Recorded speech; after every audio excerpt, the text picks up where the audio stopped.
बिस्मिल्लाहिर्रहमानिर्रहीम। अस्सलाम वालेकुम students, I hope you are well. So आज जो है हम अपनी इंप्रेशन मटेरियल को कंप्लीट करेंगे। ठीक है, सो स्टार्ट करते हैं। बेटे इससे पहले भी मैंने इंप्रेशन मटेरियल का लेक्चर दिया है जिसमें मैंने जो है इंप्रेशन मटेरियल की बेसिक प्रॉपर्टीज़ के साथ साथ जो है क्लासिफिकेशन भी आपको समझाई हुई है। ठीक है, तो आपको यूट्यूब चैनल पे मिल जाएगा वो लेक्चर लाजमी देख लीजिएगा। ठीक है, बाकी मैं इस लेक्चर में भी कुछ बताऊंगी लेकिन वो लेक्चर बहुत डिटेल में है तो वो लाजमी देख लीजिएगा। ठीक है, सो स्टार्ट करते हैं इंप्रेशन मटेरियल। अच्छा, उसके बाद हम हिस्ट्री आप लोग अगर पढ़ना चाह रहे हैं तो पढ़ लें। ठीक है, या ख़ुद पढ़ लें, स्क्रीनशॉट लेके पढ़ लें। बाकी जो हमारे रजिस्टर स्टूडेंट हैं उनको तो प्रोवाइड हो ही जाएंगी पीपीटी। ठीक है, तो बेटे आइडियल रिक्वायरमेंट्स क्या होती हैं इंप्रेशन मटेरियल की, ऑलरेडी मैंने वो लेक्चर में बताई हुई है। तो फर्स्ट रिक्वायरमेंट तो यही होती है कि भाई वो जो है उसमें ट्रांसफॉर्मेशन होनी चाहिए। मीन वो प्लास्टिक टू रिजिड फॉर्म में ट्रांसफॉर्म होना चाहिए। मीन जब हम उसे जो है मैनिपुलेट कर रहे हैं और देन हम उसको इंप्रेशन ट्रे में डाल रहे हो तो प्लास्टिक इन नेचर हो। देन जब वो पेशेंट के माउथ में हम इंसर्ट करते हैं और देन सेट होने के बाद वो रिजिड फॉर्म में कन्वर्ट हो जाता है। मीन ट्रांसफॉर्मेशन होनी चाहिए प्लास्टिक टू रिजिड, ठीक है, फॉर्म में ये। और एक्सेप्टेबल फॉर अ पेशेंट, मतलब पेशेंट के लिए एक्सेप्टेबल होना चाहिए, ऐसा मटेरियल होना चाहिए इंप्रेशन मटेरियल। वो इंप्रेशन में मतलब हम उन मटेरियल को यूज़ करना चाहिए जो पेशेंट के लिए एक्सेप्टेबल हो। मतलब वो नॉन टॉक्सिक हो, नॉन इरिटेंट हो,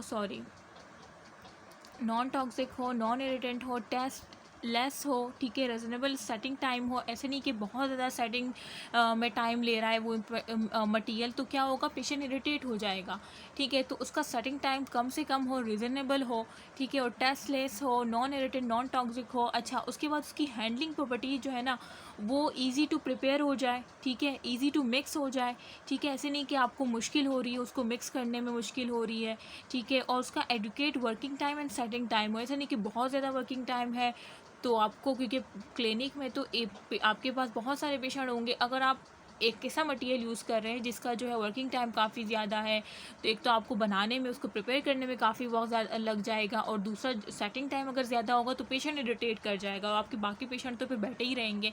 तो आपको ऐसा इंप्रेशन मटेरियल यूज़ करना है जिसका हैंडलिंग जो कि ईजी टू प्रिपेयर हो, ईजी टू मिक्स हो और adequate working time and mixing time हो। ठीक है, उसके बाद एक्यूरेसी एंड डिटेल रिप्रोडक्शन, वो ऐसा मटेरियल हो जो कि एक्यूरेसी और डिटेल रिप्रोडक्शन को रिप्रोड्यूस कर सके। ठीक है, डायमेंशनल स्टेबल हो।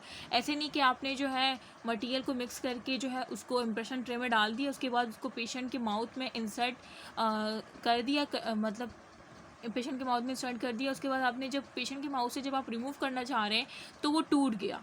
ठीक है, तो इस तरह से नहीं होना चाहिए, वो डायमेंशनली स्टेबल होना चाहिए। कोई इस तरह का मटेरियल यूज़ करे जो पेशेंट के माउथ से जब आप इंप्रेशन ट्रे को निकालें और वो जो पेशेंट के माउथ का जो इंप्रेशन है वो रिटेन रहे। ठीक है, ऐसे नहीं, और वो कब रिटेन होगा, जब आपका मटेरियल क्या होगा, डायमेंशनली स्टेबल होगा, अदरवाइज़ वो टूट जाएगा। ठीक है, तो ऐसे मटेरियल आपने यूज़ नहीं करने, वो मटेरियल यूज़ करने जो डायमेंशनली स्टेबल हो, रेजिस्टेंस टू मैकेनिकल स्ट्रेस। ठीक है, और ऐसे मटेरियल जो मैकेनिकल स्ट्रेस को रेजिस्ट करें। ठीक है, और जो ये सारी चीज़ें हैं। अच्छा, क्लासिफिकेशन देख लें तो बेटे based on setting and elasticity अगर मैं आपको बताऊं तो आपको पता है कि यहाँ पे 3 कॉलम्स हैं। ठीक है, फर्स्ट में क्या है, मोड ऑफ सेटिंग। अब मोड ऑफ सेटिंग मतलब एक जो है केमिकल रिएक्शन के थ्रू सेट होंगे, कुछ इंप्रेशन मटेरियल जो है ऐसे हैं जो कि केमिकल रिएक्शन के थ्रू सेट होंगे, और कुछ ऐसे हैं जो कि टेम्परेचर चेंज की वजह से सेट होंगे।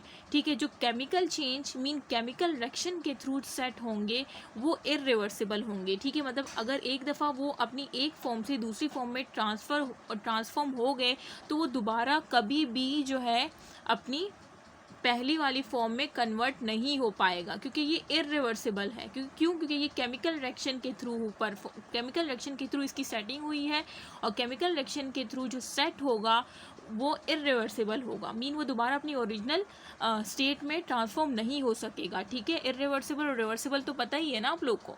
और सेकंड कौन सा है, सेट बाय टेम्परेचर चेंज, मतलब वो इंप्रेशन मटेरियल जो कि टेम्परेचर चेंज की वजह से सेट हो रहे हैं तो वो इरिवर्सिबल होंगे। मतलब वो अगर अपनी एक फॉर्म से दूसरी फॉर्म में कन्वर्ट हो रहे हैं।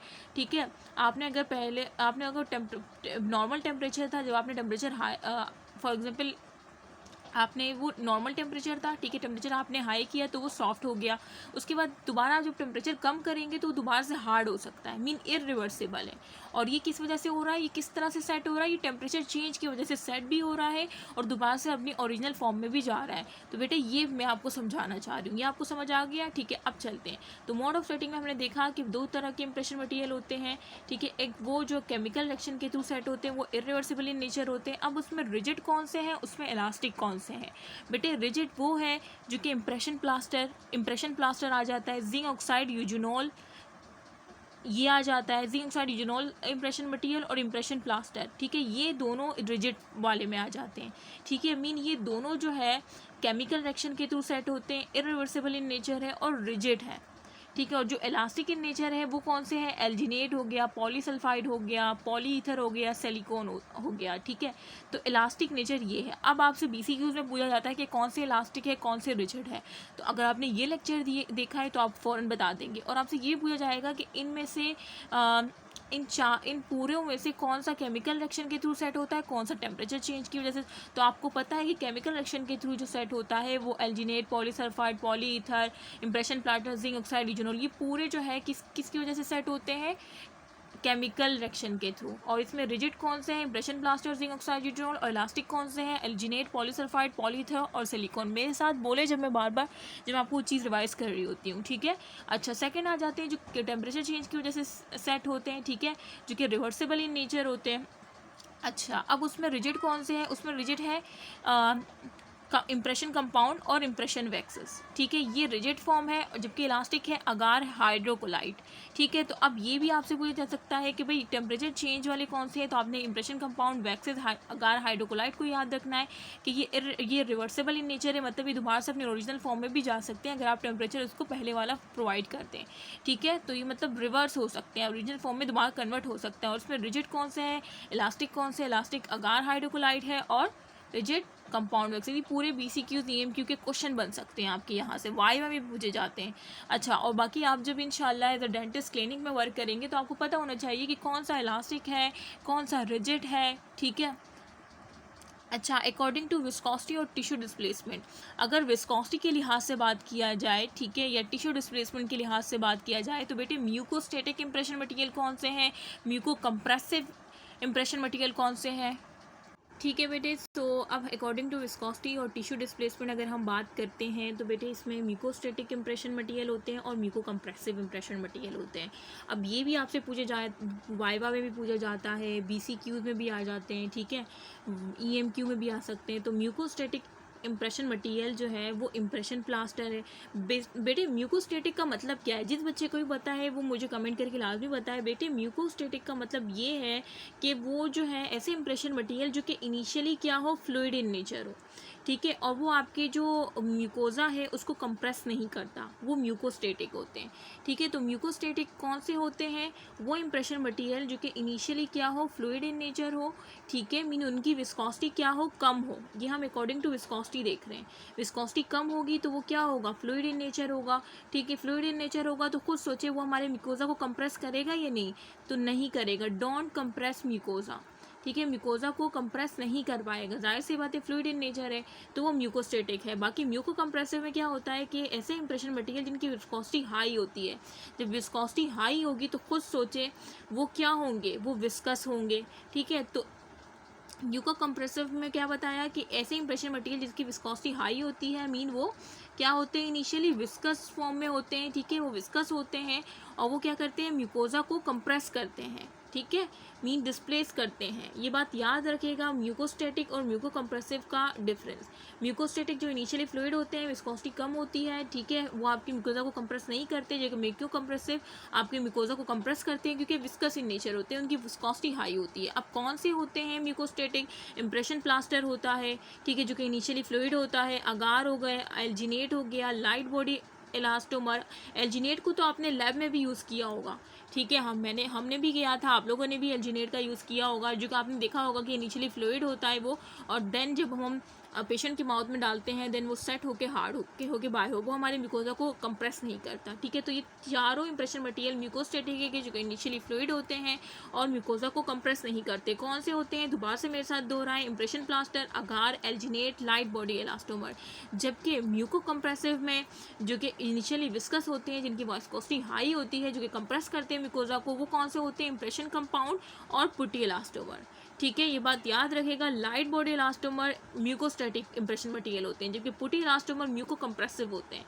ठीक है, अच्छा, उसके बाद according to the use of the material, अगर हम यूज़ के बारे में देखें कि मैम आपने हमें एक विस्कोसिटी के बारे में बता दिया, आपने हमें रिजिड और इलास्टिक के अकॉर्डिंग बता दिया क्लासिफिकेशन, अब हमें ये बताएं कि हम इतने सारे इंप्रेशन मटेरियल हैं तो हम किनको कहाँ पे यूज़ कर सकते हैं। जी बेटा, तो इस पे चलते हैं। According to use of the material, तो डेंचुलस माउथ मीन जिनके ऐसे डेंचुलस माउथ वो माउथ है जिसमें टीथ होते हैं, जबकि ई डेंचुलस माउथ वो होता है जिसमें एब्सेंस ऑफ टीथ होते हैं।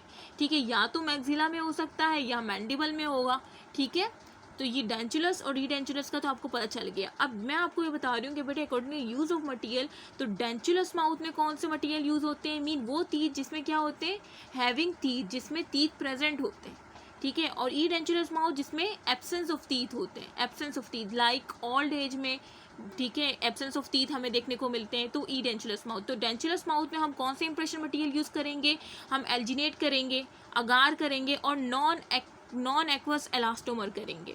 ठीक है, नॉन एक्वस एलास्टोमर, ये बात याद रखेगा। डेंचुलस मीन जो हम नॉर्मली क्लिनिक्स में यंगर का जो इंप्रेशन लेते हैं तो हम एल्जिनेट से लेते हैं, हम अगार से लेते हैं, नॉन एक्वस एलास्टोमर से लेते हैं। एल्जिनेट का तो आपने लैब में भी किया होगा। ठीक है, तो ये तो आपको पता ही होना चाहिए। ई डेंचुलस हार्ट जिनके मुंह में एब्सेंस, जिनके मुंह में दांत नहीं होते, लाइक ओल्ड एज में मोस्ट कॉमन हमें दिखता है, मैक्सिला मैंडिबल, उनके दांत नहीं होते। ठीक है, तो उनका इंप्रेशन हम कौन से मटेरियल से लेते हैं, इंप्रेशन कंपाउंड से लेते हैं, इंप्रेशन प्लास्टर से लेते हैं, जिंक ऑक्साइड यूजोनॉल से लेते हैं और वैक्सिस से लेते हैं। तो बेटे यही बात याद रखेगा, ये याद रख लें। वो पूछते हैं, वाइवा में पूछते हैं कि बेटे डेंचुलस, अगर कोई डेंचुलस माउथ में कौन से इंप्रेशन मटेरियल यूज होते हैं, आपने ये नाम बता दिए, और पूछे ई डेंचुलस में, तो आपने ये नाम बता देने। ठीक है, अच्छा, उसके बाद चलते हैं, मैंने आपको यूज़ ऑफ मटेरियल के बारे में बता दिया। अब अगर मैं आपको नॉन इलास्टिक और इलास्टिक के बेस पे इंप्रेशन मटेरियल की क्लासिफिकेशन करवाऊं, तो बेटे इंप्रेशन मटेरियल दो तरह के होते हैं, एक होते हैं इलास्टिक और एक होते हैं नॉन इलास्टिक। नॉन इलास्टिक वही रिजिड जो होते हैं, ठीक है, जो मैंने आपको शुरू में बताया वही यहाँ पे मैं आपको दोबारा से बताने जा रही हूँ। ठीक है, अब देखें इलास्टिक कौन से होते हैं, नॉन इलास्टिक कौन से होते हैं। प्लास्टर आ जाता है, इंप्रेशन प्लास्टर आ जाता है, इंप्रेशन कंपाउंड आ जाता है, इंप्रेशन वैक्सेस आ जाते हैं और जिंक ऑक्साइड यूजोनॉल। ये दोनों, ये चारों जो है क्या है, नॉन इलास्टिक है, मीन ये रिजिड है। ठीक है, नॉन इलास्टिक है। ठीक है, मीन इसमें इलास्टिसिटी नहीं होगी, नॉन इलास्टिक है। Plaster, impression compound, waxes, zinc oxide eugenol, ये वाइवा में पूछते हैं, BCQ EMQ में भी आते हैं। उसके बाद इलास्टिक कौन से होते हैं, एक्वस हाइड्रोकोलाइड होते हैं और नॉन एक्वस इलास्टोमर होते हैं। अब एक्वस हाइड्रोकोलाइड का क्या मतलब है, जो हाइड्रोफिलिक मॉलिक्यूल्स होते हैं, जिनका हाई मॉलिक्यूलर वेट होता है। Hydrocolloid mean hydrophilic.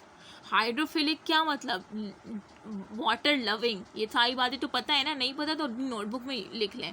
ठीक है, तो एक्वस हाइड्रोकोलाइड अगार हो गया, जो कि रिवर्सिबल है, आपने देखा भी था। क्यों रिवर्सिबल है, क्योंकि अगार जो है टेम्परेचर चेंज की वजह से सेट होता है, और जो टेम्परेचर चेंज की वजह से सेट होते हैं वो क्या होते हैं, रिवर्सिबल इन नेचर होते हैं।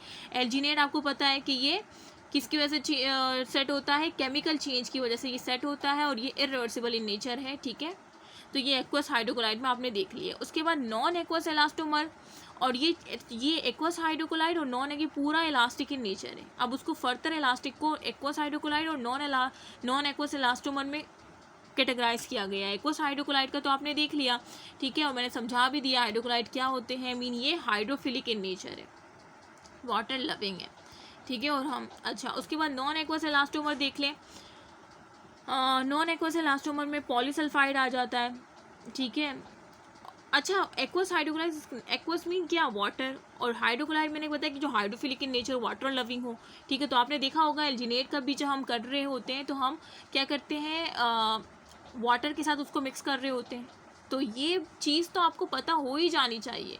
एल्जिनेट का क्योंकि आपने लैब में परफॉर्म किया हुआ है, ये रट्टा लगाने की ज़रूरत ही नहीं है, ठीक है। और जिस तरह से मैं समझा रही हूँ मुझे नहीं लगता कि कोई रट्टा लगा रहा होगा यहाँ पे बैठ के, ठीक है। उसके बाद नॉन एक्वस एलास्टोमर मीन जिसमें हम वाटर का यूज़ नहीं करते, वो पॉलीसल्फाइड होते हैं, ठीक है। सिलिकॉन होते हैं, पॉलीथर। अब सिलिकॉन की फर्दर दो टाइप है, कंडेंसेशन और एडिशन, ठीक है। तो ये सारे जो मैंने अभी आपको बताया ये सारे इलास्टिक इन नेचर है।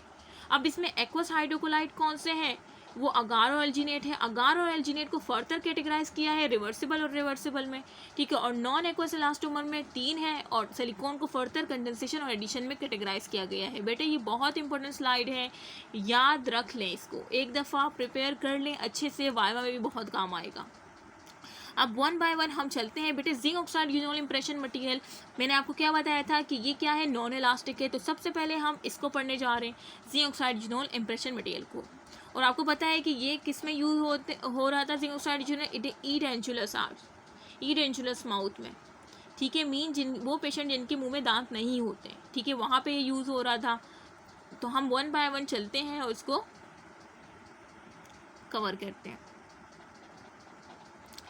बेटे ये सबसे पहले तो बात आ जाती है इसकी कॉम्पोजिशन की। कॉम्पोजिशन देखिए मैंने ग्रुप पे भी आपको एक पूरे ना नोट्स की शक्ल में सीमेंट की इंप्रेशन मटेरियल की कॉम्पोजिशन शेयर की है, वो याद रख लें। वाइवा में भी पूछे जाते हैं, BCQ EMQ में भी आ जाते हैं, ठीक है। वो कोई भी ना कॉम्पोजिशन में से कोई एक चीज़ निकाल के आपसे बोलते हैं कि इसमें से कौन सा एक्सेलेरेटर है या कौन एक्सेलेरेटर के तौर पर वर्क करता है, ठीक है। तो आपने बताना पड़ता है। अच्छा, जिंक ऑक्साइड यूजोनॉल इंप्रेशन मटेरियल के बारे में जिंक ऑक्साइड यूजोनॉल इंप्रेशन पेस्ट के बारे में पढ़ते हैं सबसे पहले, ठीक है। अच्छा, ये सप्लाइड होता है 2 सेपरेट पेस्ट में, ठीक है, डिस्पेंस्ड इन ट्यूब। मतलब ये ट्यूब नज़र आ रही है आपको, ये ट्यूब नज़र आ रही है, तो ये सप्लाइड होता है 2 ट्यूब्स में, ठीक है। 2 सेपरेट पेस्ट डिस्पर्ट इन ट्यूब, मतलब ट्यूब्स में होता है ये, ठीक है। डिस्पर्स हुआ होता है ट्यूब्स में, 2 ट्यूब्स आती हैं इसकी, जिस तरह से आपको पिक्चर में भी नज़र आ रहा है, ठीक है। अब उसमें कंपोनेंट क्या होते हैं, उनकी परसेंटेज क्या होती है। तो ट्यूब नंबर 1 में जो कि एज अ बेस हम इस्तेमाल करते हैं, और ट्यूब नंबर 2 जो कि एक्सेलेरेटर के तौर पे इस्तेमाल होती है। अब जो बेस के तौर पे इस्तेमाल होती है उसमें जिंक ऑक्साइड होता है जो कि 87% होता है, मतलब ज़्यादा क्वान्टिटी जिंक ऑक्साइड की होती है, ठीक है, बेस में। और फिक्स वेजिटेबल और मिनरल ऑयल जो है वो 30% होता है, ठीक है। मिनरल ऑयल या वेजिटेबल ऑयल जो है वो 30% होता है। बस जिंक ऑक्साइड के याद रखें कि वो बेस में 87% होता है। ट्यूब नंबर 2 जो कि एक्सेलेरेटर के तौर पे हम यूज़ कर रहे हैं, ठीक है, उसमें क्या होता है, ऑयल ऑफ यूजोनॉल 12% होता है, ठीक है। गम और पोलिमराइज रोजिन 50% होता है। फिलर जो कि सिलिका टाइप होता है जो कि 20% होता है। लिनोलिन 3% होता है। रिजिनस बाल्सम 10% होता है। Accelerator solution calcium chloride and colour 5% होता है, ठीक है। तो ये सारी आपने इस तरह से याद रखनी है। ये देखिए, अगर कंपोजिशन जो है ना आप अपनी बुक से डायरेक्ट याद करें, ठीक है, उससे भी आप मैच कर सकते हैं, यहाँ से भी, लेकिन बुक से आप फ़ौरन डायरेक्ट वहाँ से याद करें, ठीक है। अच्छा, उसके बाद फर्स्ट, अब ये ट्यूब्स की शक्ल में जो मैंने आपको बताया, एक बेस फर्स्ट ट्यूब होती है, दूसरी एक्सेलेरेटर होती है। तो first reaction hydrolysis of zinc oxide, इनका जो रिएक्शन होता है आपको पता है कि मैंने बताया था कि देखिए मैंने स्टार्ट में बताया था कि केमिकल रिएक्शन के थ्रू कौन से साइट होते हैं और टेम्परेचर चेंज की वजह से कौन सा सेट होता है। जल्दी से मुझे बताएं, जिंक ऑक्साइड यूजोनॉल इंप्रेशन पेस्ट ये केमिकल चेंज की वजह से सेट होता है या टेम्परेचर चेंज। तो आई होप कि आपने आंसर दे दिया होगा। तो बेटे ये जो है ये आपका केमिकल चेंज की वजह से सेट होता है। अब केमिकल चेंज की वजह से जब सेट होगा तो ये क्या होगा, इरिवर्सिबल इन नेचर होगा, ठीक है। ये बात मैंने बता दी। अब जाहिर सी बात है केमिकल चेंज की वजह से ये सेट होगा तो इसमें केमिकल रिएक्शन होगा कैसे। तो बेटे इसमें केमिकल रिएक्शन क्या होगा, हाइड्रोलाइसिस होगी जिंक ऑक्साइड की, ठीक है, टू इट्स हाइड्रोक्साइड फॉर्म में, ठीक है। अच्छा, यहाँ पे सब कुछ दिया हुआ भी है, ठीक है। हाइड्रोलाइसिस हुई तो क्या बना, जिंक हाइड्रोक्साइड, ठीक है। और when the 2 paste are mix, और जब 2 पेस्ट आपने जो एक पेस्ट आपने एक ट्यूब से निकाला, दूसरा पेस्ट आपने दूसरी ट्यूब से निकाला, ठीक है, जब आप इसको मिक्स करेंगे, ठीक है, तो फिनोल जो होगा ना, OH ग्रुप जो फिनोल का होगा ऑफ द यूजोनॉल, मतलब फिनोल जो यूजोनॉल का होगा ना वो वीक एसिड के तौर पे एक्ट करेगा, और वो क्या करेगा, एसिड बेस रिएक्शन करेगा जिंक हाइड्रोक्साइड के साथ, ठीक है। आई होप कि आप लोगों को समझ आ रहा है। उसके बाद जो है सॉल्ट जिंक यूजिनोलेट बन जाएगा। मैंने क्या कहा कि बेटे इसमें केमिकल रिएक्शन के थ्रू सेटिंग होगी, मीन इरिवर्सिबल इन नेचर है जिंक ऑक्साइड यूजिनोल पेस्ट। इसमें सबसे पहले जो जिंक ऑक्साइड आपने देखा बेस पेस्ट में, उसकी क्या होगी, उसकी हाइड्रोलाइसिस होगी। ठीक है, फर्स्ट रिएक्शन ये होगा। आप देख रहे हैं इस डायग्राम में या आपकी बुक की डायग्राम में, हाइड्रोलाइसिस जब मैंने करवाई, वाटर को ऐड करवाया जिंक ऑक्साइड के साथ, तो जिंक हाइड्रोक्साइड बना, जिंक हाइड्रोक्साइड बना।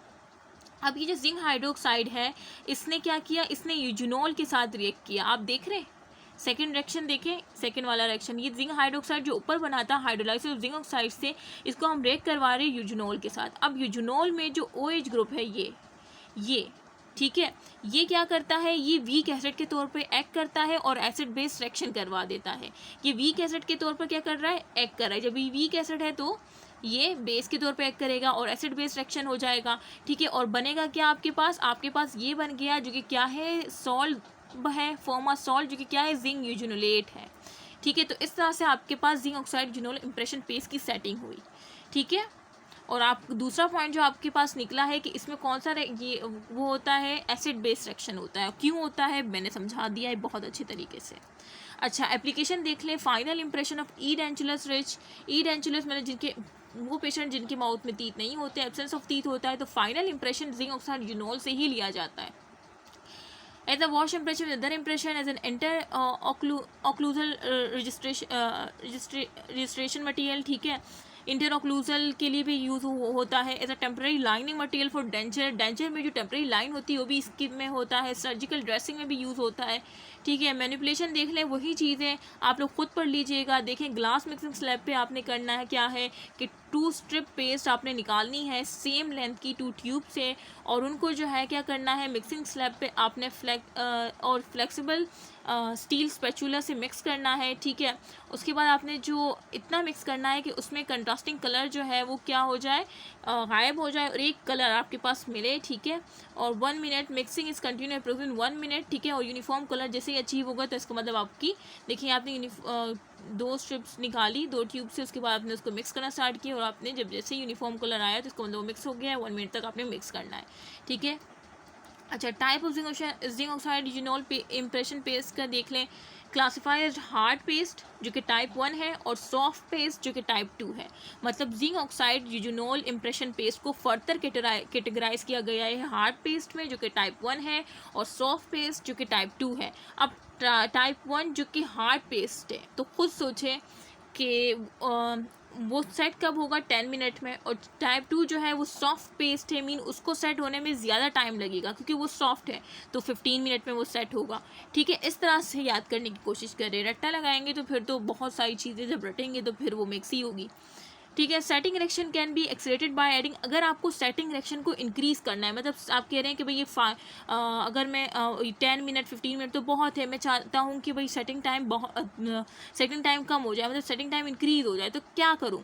तो अगर आपने सेटिंग रिएक्शन को एक्सलरेट करना है, मीन सेटिंग टाइम को कम करना है, ताकि जल्दी वहीं सेटिंग रिएक्शन को एक्सलरेट करेंगे तो सेटिंग टाइम कम होगा ना। ये आप चाह रहे हैं कि 5 मिनट तक आ जाए, 6 मिनट तक आ जाए, तो आपने सेटिंग रिएक्शन को एक्सलरेट करना है। ठीक है, अब एक्सलरेट करने के लिए उसमें क्या डाला जाए, उसमें small amount of zinc acetate डाल दो या ड्रॉप ऑफ वाटर डाल दो। जो पेस्ट है ना, बिफोर मिक्सिंग, मिक्स करने से पहले जो आपने 2 स्ट्रिप निकाली थी ना ग्लास स्लैब पे, उसमें स्मॉल ड्रॉप ऑफ वाटर डाल दो या जिंक एसिटेट डाल दो। उसके बाद उसको मिक्स करोगे ना तो वो तेज़ी से जो है सेटिंग रिएक्शन उसका एक्सलेट होगा और सेटिंग टाइम कम हो जाएगा, बहुत तेज़ी से वो सेट हो जाएगा। ठीक है, अच्छा, रिटार्डिंग सेटिंग टाइम, अगर आप चाहते हैं कि भाई मुझे सेटिंग टाइम बढ़ाना है, मतलब 10 मिनट में अगर सेट हो रहा है तो मैं चाहता हूँ कि वो 20 मिनट में सेट हो। ठीक है, सेटिंग टाइम बढ़ाना है आपने, मतलब आप उल्टे चल रहे हैं। ठीक है, तो आप क्या करेंगे, अगर आपने रिटार्ड करना है सेटिंग टाइम को, कोई सेटिंग रिएक्शन को स्लो डाउन करना है, एक्सेलरेट करने के लिए, तो आपने देख लिया था कि जिंक एसिटेट और ड्रॉप ऑफ वाटर डाले थे। अगर आपने उसको रिटार्ड करना है, मतलब आप सेटिंग टाइम को इंक्रीज़ करना चाह रहे हैं, ठीक है, तो उसको क्या करें, वो जो स्पैचुला है जो आप यूज़ कर रहे हैं और जो मिक्सिंग स्लैब जो आप यूज़ कर रहे हैं, जिस पे आप मिक्स कर रहे हैं, उन दोनों को कूल कर दें। उन दोनों को कूल करने से क्या होगा कि आपका जो सेटिंग रिएक्शन होगा वो बहुत स्लो होगा और सेटिंग टाइम क्या हो जाएगा, रिटार्ड हो जाएगा, सेटिंग टाइम बहुत बढ़ जाएगा। ठीक है, जबकि सेटिंग टाइम कम करने के लिए, सेटिंग रिएक्शन को एक्सलेट करने के लिए जिंक एसिटेट डाला था और ड्रॉप ऑफ वाटर डाला था। ठीक है, तो ये बात याद रखिएगा। अच्छा, एडवांटेज देखें, इसके एडवांटेज क्या है। लो विस्कोसिटी है इसकी, ठीक है। No compression of soft tissue, compress नहीं करेगा सॉफ्ट टिश्यू को। और डायमेंशन स्टेबिलिटी भी है। Good surface retail reproduction produce करता है, लो प्राइस में है, ठीक है, एक्सपेंसिव भी नहीं है। डिसएडवांटेज इसके क्या है? डिसएडवांटेज इसके ये है कि not be use in deep undercut, मतलब कोई किसी पेशेंट के माउथ में अगर आप यूज़ करना चाह रहे हैं और उस पेशेंट के माउथ में कोई डीप अंडरकट है तो बेटा ये जो है सूटेबल नहीं है ये zinc oxide eugenol impression paste, ठीक है। तो can not be use in deep अंडरकट्स।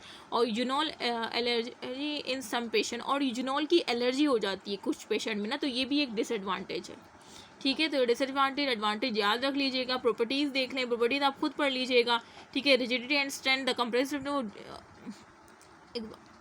इसकी जो रिजिडिटी और जो कंप्रेसिव स्ट्रेंथ है वो 7 मेगापास्कल है, और ये कब होती है? आफ्टर मिक्सिंग 2, और ये अचीव हो जाती है। डिटेल रिप्रोडक्शन जो है ये क्या करता है? एक्यूरेटली डिटेल रिप्रोडक्शन को रिप्रोड्यूस करता है, गुड फ्लो होता है इसका, इसी वजह से। डायमेंशनल स्टेबिलिटी जो है, क्योंकि इसकी नेग्लिजिबल श्रिंकेज है, जब श्रिंकेज कम होगी तो खुद सोचें कि डायमेंशनली स्टेबल होगा, ठीक है। बायोलॉजिकल कंसंट्रेशन, सम पेशेंट जो है वो बर्निंग सेंसेशन माउथ में फील होती है उनकी ड्यू टू यूजोनॉल, ठीक है। यूजोनॉल की वजह से बर्निंग सेंसेशन कुछ पेशेंट को महसूस होती है, ठीक है। तो बायोलॉजिकल कंसंट्रेशन में आपने ये प्रॉपर्टीज़ में याद रखना है। उसके बाद क्या करना है? हमें इस प्रॉब्लम को रिजॉल्व करना है कि भाई कुछ पेशेंट हैं जिनके बर्निंग सेंसेशन होती है यूजोनॉल की प्रेजेंस की वजह से। तो अब इसमें हम किन्हें क्या करना है? अगर हम non eugenol impression material use करें, मीन यूजोनॉल को गायब करें, क्योंकि ये यूजोनॉल जो है ये पेशेंट के माउथ में, कुछ पेशेंट के माउथ में बर्निंग सेंसेशन को कॉज कर रहा है, तो क्यों ना हम नॉन यूजोनॉल इम्प्रेशन मटेरियल का यूज़ करें। तो non eugenol impression material chief disadvantage of zinc oxide eugenol paste in the burning sensation, ठीक है, कॉज बाय यूजोनॉल, ये आपको बता दिया है। तो हमने क्या करना है? नॉन यूजोनॉल पेस्ट हमने डेवलप कर दिया। अब नॉन यूजोनॉल पेस्ट जो है वो सेम बेस और रेक्टर पेस्ट की फॉर्म में होते हैं। The base paste same contain करता है जिंक ऑक्साइड, ठीक है, और गम और ये सारी चीज़ें। द रेक्टर पेस्ट जो है ना उसमें कोकोनट फैटी एसिड डाल देते हैं, ठीक है, क्योंकि यूजोनॉल तो हमने हटा दिया उससे, नॉन यूजोनॉल इम्प्रेशन है ना ये तो।